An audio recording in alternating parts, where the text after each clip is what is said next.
ಆತ್ಮೀಯ ಬಂಧುಗಳೇ, ಶ್ರೀಮದ್ ಭಾಗವತಂ ಸ್ಕಂದ 3 ಅಧ್ಯಾಯ 9 ಸೃಜನ ಶಕ್ತಿಗಾಗಿ ಬ್ರಹ್ಮನ ಪ್ರಾರ್ಥನೆ. ಇದರಿಂದ ಇವತ್ತು 15ನೇ ಶ್ಲೋಕವನ್ನ ತಿಳ್ಕೊಳ್ಳೋಣ. ಶ್ಲೋಕ 15. ಯಸ್ಯಾವತಾರ ಗುಣಕರ್ಮ ವಿಡಂಬನಾನಿ ನಾಮಾನಿ ಯೇ ಸುವಿಗಮೆ ವಿವಶಾ ಗೃಣಂತಿ ತೇನೈಕ ಜನ್ಮ ಶಮಲಂ ಸಹಸೈವ ಹಿತ್ವಾ ಸಂಯಾಂತ್ಯಪಾವೃತಾಮೃತ ತಮಜಂ ಪ್ರಪದ್ಯೆ. ಅನುವಾದ: ಯಾರ ಅವತಾರಗಳು, ಗುಣಗಳು ಮತ್ತು ಕಾರ್ಯಗಳು ಲೌಕಿಕ ವ್ಯವಹಾರಗಳ ಗೂಢ ಅನುಕರಣಗಳೋ ಅವನ ಪಾದ ಕಮಲಗಳ ಆಶ್ರಯವನ್ನು ಪಡೆಯುವೆನು.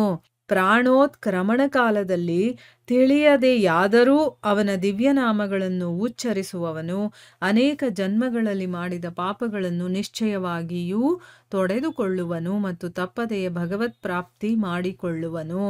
ಇದು ಶ್ಲೋಕ ಮತ್ತು ಅದರ ಅನುವಾದ. ಈಗ ಭಾವಾರ್ಥದ ಮೂಲಕ ನಾವು ಇದನ್ನ ಅರ್ಥ ಮಾಡ್ಕೊಳ್ಳೋದಕ್ಕೆ ಪ್ರಯತ್ನ ಮಾಡೋಣ. ಓದ ಭಾಗದಲ್ಲಿ ನಾವೇನ್ ತಿಳ್ಕೊಂಡ್ವಿ? ಬ್ರಹ್ಮ ಪ್ರಾರ್ಥನೆ ಮಾಡ್ಕೊಳ್ತಾ ಇದ್ದಾನಲ್ಲ, ಅದರಲ್ಲಿ ಹೇಳ್ತಾನೆ, ತನ್ನ ಅಂತರಂಗ ಶಕ್ತಿಯಿಂದ ಶಾಶ್ವತವಾಗಿ ವಿಶಿಷ್ಟವಾಗಿರುವಂತಹ ಆ ಪರಮ ದಿವ್ಯ ರೂಪನಿಗೆ ನಾನು ನಮಸ್ಕಾರ ಮಾಡ್ತೀನಿ. ಮತ್ತೆ ಯಾವುದೇ ಕುರುಹುಗಳಿಲ್ಲದೆ ಅವನ ನಿರಾಕಾರ ಲಕ್ಷಣವನ್ನ, ಆತ್ಮ ಸಾಕ್ಷಾತ್ಕಾರ ಬುದ್ಧಿ ಇರುತ್ತಲ್ಲ, ಅಂಥವರು ಅದನ್ನ ಸಾಕ್ಷಾತ್ಕರಿಸ್ಕೊಳ್ತಾರೆ. ಅಂದ್ರೆ ನಿರಾಕಾರ ಲಕ್ಷಣಕ್ಕೆ ಯಾವುದೇ ಒಂದು ಕುರುಹಿರೋದಿಲ್ಲ, ಅಂದ್ರೆ ಒಂದು ಐಡೆಂಟಿಫೈ ಮಾಡೋದಕ್ಕೆ ಏನೂ ಕುರುಹಿರೋದಿಲ್ಲ. ಅಂಥ ಭಗವಂತನನ್ನ, ಅಂತ ನಿರಾಕಾರ ಲಕ್ಷಣವನ್ನ ಯಾರಿಗೆ ಆತ್ಮ ಸಾಕ್ಷಾತ್ಕಾರ ಮಾಡ್ಕೊಳ್ಳುವಂಥ ಬುದ್ಧಿ ಇರುತ್ತೋ ಅವರು ಮಾತ್ರ ಸಾಕ್ಷಾತ್ಕರಿಸ್ಕೊಳ್ಳೋದಕ್ಕಾಗತ್ತೆ ಅನ್ನೋದನ್ನ ತಿಳ್ಕೊಂಡಿದ್ವಿ. ಮತ್ತೆ ತನ್ನ ಲೀಲೆಗಳಿಂದ ಈ ವಿಶ್ವದ ಅಭಿವ್ಯಕ್ತಿ ಇದೆಯಲ್ಲ, ಅದನ್ನ ಸೃಷ್ಟಿ ಮಾಡೋದು, ಮತ್ತೆ ಸ್ಥಿತಿ ಅಂದ್ರೆ ಅದನ್ನು ನೋಡ್ಕೊಳ್ಳೋದು, ಮತ್ತೆ ಲಯಗೊಳಿಸೋದು, ಎಲ್ಲ ಕೆಲಸವನ್ನ ಸಂತೋಷದಿಂದ ಮಾಡುವಂತಹ ಅವನಿಗೆ ನನ್ನ ನಮಸ್ಕಾರಗಳನ್ನ ಸಲ್ಲಿಸ್ತೀನಿ ಅಂತ ಬ್ರಹ್ಮ ಪ್ರಾರ್ಥನೆ ಮಾಡ್ಕೊಂಡ. ಇಲ್ಲಿ ಹೇಳ್ತಾ ಇದ್ದಾನೆ ಮುಂದುವರೆದು, ಯಾರ ಅವತಾರಗಳು, ಗುಣಗಳು, ಕಾರ್ಯಗಳು ಎಲ್ಲವೂ ಕೂಡ ಲೌಕಿಕ ವ್ಯವಹಾರಗಳ ಗೂಢ ಅನುಕರಣೆಗಳು. ಗೂಢವಾಗಿ ನಾವು ಅದನ್ನ ಅನುಕರಣೆ ಮಾಡ್ತಾ ಇದ್ವಿ, ಗೊತ್ತಾಗಲ್ಲ ನಮ್ಗೆ ಅದು ಭಗವಂತನ ಈ ರೀತಿಯ ಒಂದು ಕೆಲಸ, ಅದರದೇ ಒಂದು ಅನುಕರಣೆಯಿಂದ ನಾವು ಮಾಡ್ತಾ ಇರ್ತೀವಿ. ಅಂದ್ರೆ ಯಾರು ಇದನ್ನೆಲ್ಲ ಲೀಲೆಗಳು ಮಾಡ್ತಾ ಇದ್ದಾನೋ ಅವನ ಪಾದಕಮಲಗಳ ಆಶ್ರಯವನ್ನ ನಾನು ಪಡ್ಕೊಳ್ತೀನಿ. ಮತ್ತೆ ಯಾರು ಪ್ರಾಣವನ್ನ ಬಿಡುವಂತ ಸಮಯದಲ್ಲಿ ಗೊತ್ತಿಲ್ಲದೆ ಆದ್ರೂ ಪರವಾಗಿಲ್ಲ, ಅವನ ದಿವ್ಯನಾಮವನ್ನ ಯಾರು ಉಚ್ಚಾರಣೆ ಮಾಡ್ತಾರೋ ಅನೇಕ ಜನ್ಮಗಳಲ್ಲಿ ಅವನು ಮಾಡಿದಂತಹ ಪಾಪಗಳೆಲ್ಲವೂ ಕೂಡ ತೊಳ್ಕೊಂಡು ಹೊರಟೋಗ್ಬಿಡುತ್ತೆ. ಮತ್ತೆ ಅವನು ಭಗವತ್ ಪ್ರಾಪ್ತಿಯನ್ನ ಮಾಡ್ಕೊಳ್ತಾನೆ. ನೋಡಿ, ಇಲ್ಲಿ ಭಾಗವತದಲ್ಲೇ ಹೇಳಿದ್ದಾರೆ, ಪ್ರಾಣ ಹೋಗೋ ಸಮಯದಲ್ಲಿ ನಮಗೆ ತುಂಬಾ ನೋವುಗಳಿರುತ್ತೆ. ಸೊ ಭಗವಂತನ ಧ್ಯಾನ ಮಾಡಬೇಕು ಅಂದ್ರೂ ನಮ್ಗೆ ಆ ಸಮಯದಲ್ಲಿ ಆಗೋದಿಲ್ಲ.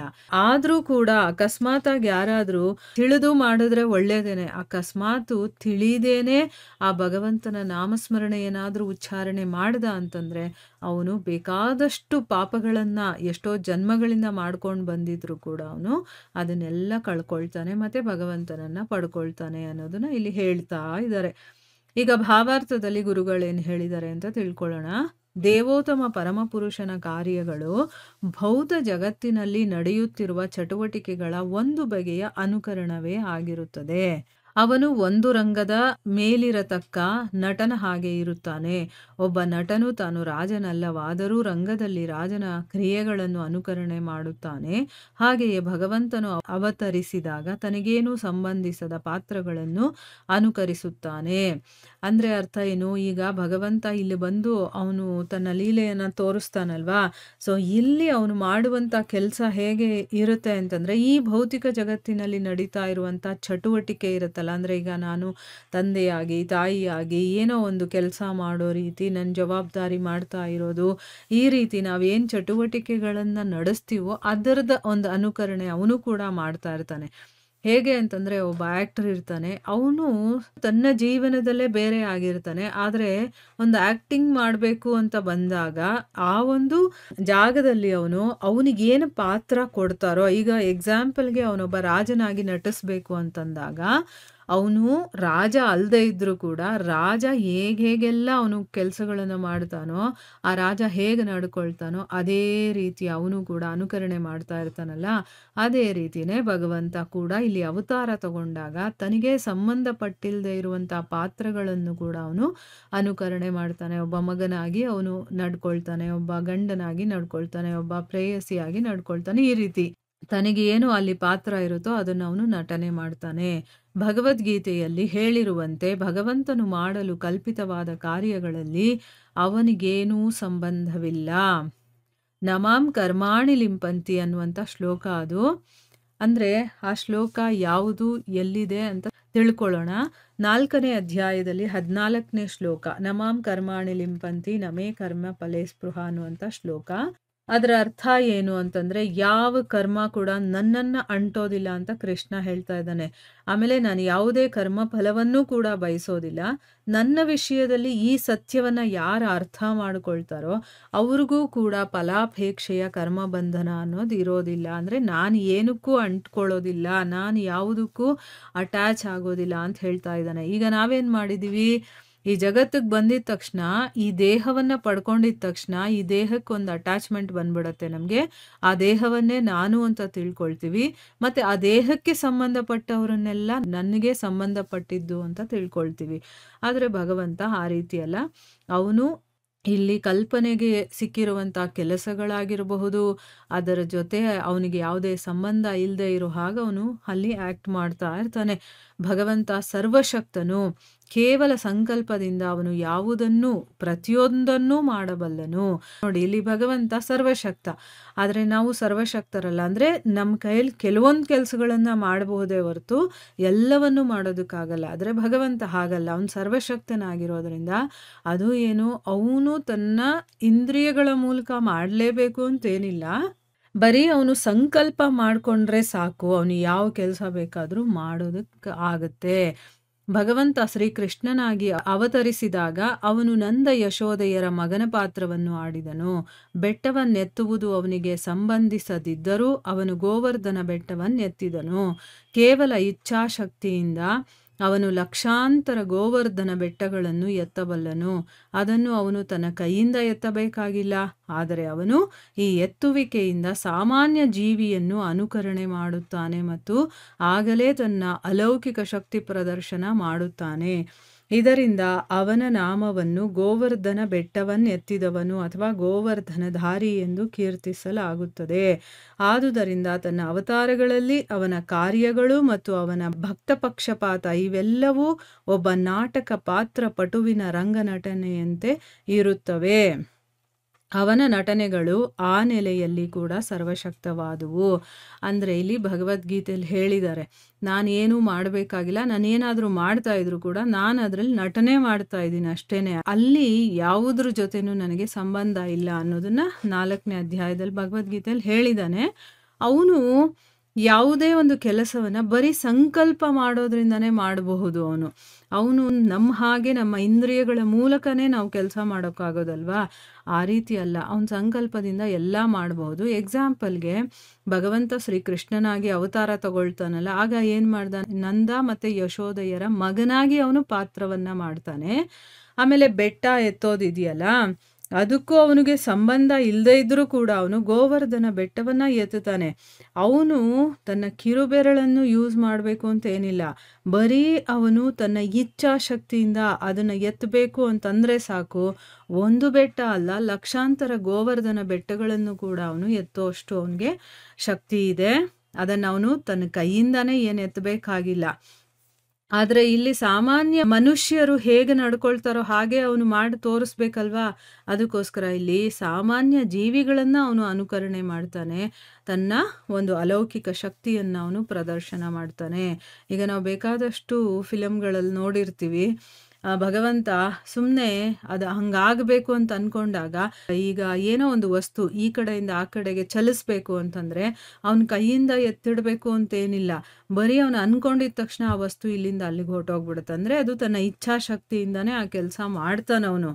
ಆದ್ರೆ ಇಲ್ಲಿ ಮನುಷ್ಯರಿಗೆ ತಾನೂ ಕೂಡ ಅವರಲ್ಲಿ ಒಬ್ಬ ಅಂತ ತೋರಿಸ್ಕೊಳ್ಬೇಕಲ್ವಾ?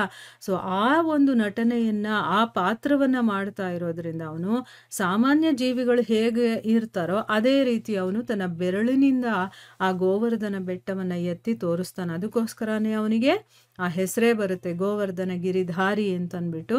ಅದಕ್ಕೆ ಅವನ ಕೆಲಸಗಳು, ಅವನ ಒಂದು ಅವತಾರಗಳಲ್ಲಿ ಅವನು ಮಾಡುವಂಥ ಯಾವುದೇ ರೀತಿಯ ಕೆಲಸಗಳಾಗಿರಬಹುದು, ಮತ್ತೆ ಅವನು ಭಕ್ತನಿಗೆ ಪಕ್ಷಪಾತಿಯಾಗಿರ್ತಾನೆ. ಅಂದರೆ ಅವನ ಕಡೆಗೆ ಜಾಸ್ತಿ ಇರ್ತಾನೆ. ಅದೆಲ್ಲವೂ ಕೂಡ ಒಬ್ಬ ನಾಟಕದಲ್ಲಿ ನಟನೆ ಮಾಡುವಂತಹ ಒಬ್ಬ ಪಾತ್ರಧಾರಿ ಹೇಗೋ ಅದೇ ರೀತಿ ಇಲ್ಲಿ ರಂಗನಟನೆಯ ಹಾಗೇನೆ ಇರುತ್ತೆ ಅವನು ಮಾಡುವಂಥದ್ದು.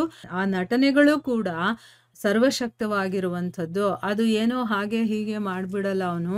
ಅವನು ಸರ್ವಶಕ್ತನಾಗೇ ಇರ್ತಾನವನು. ನಾವು ಕೂಡ ಭಗವಂತನ ಅಂಶ ಆಗಿರೋದ್ರಿಂದ ನಮ್ಮಲ್ಲೂ ಎಲ್ಲ ಶಕ್ತಿಗಳು ಇರುತ್ತೆ. ಆದರೆ ನಾವು ಈ ಜಗತ್ತಿಗೆ ಬಂದು ಈ ಜಗತ್ತಿನ ಮಾಯೆಗೆ ಒಳಗಾಗಿರೋದ್ರಿಂದ ನಮ್ಮಲ್ಲಿರುವಂಥ ಶಕ್ತಿಗಳೆಲ್ಲ ನಮಗೆ ಗೊತ್ತಿಲ್ಲ. ನಮ್ಮ ಒಳಗಡೆ ಇದ್ರೂ ಕೂಡ ಅದು ಪ್ರಕಟವಾಗೋದಿಲ್ಲ.